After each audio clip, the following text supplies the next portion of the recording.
Hello friends, MS classes में आपका हार्दिक स्वागत है।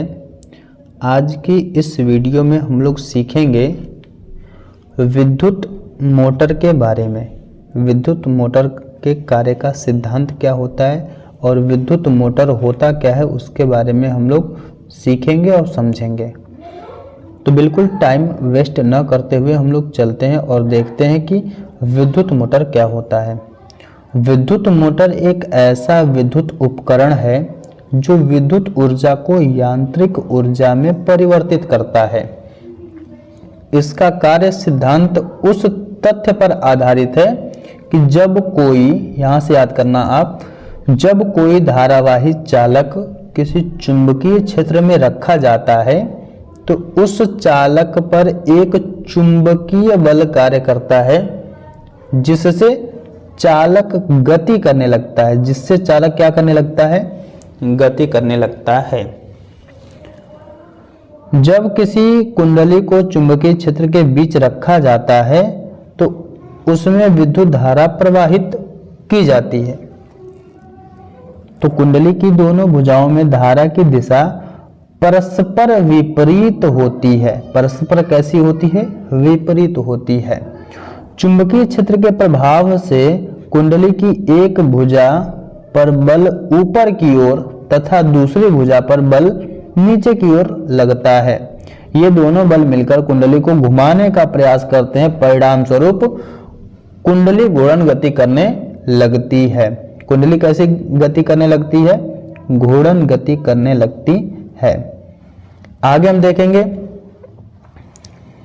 कुंडली को निरंतर एक ही दिशा में बनाए रखने के लिए, कुंडली को निरंतर एक ही दिशा में बनाए रखने के लिए या एक ही दिशा में घुमाने के लिए कम्यूटेटर का उपयोग किया जाता है।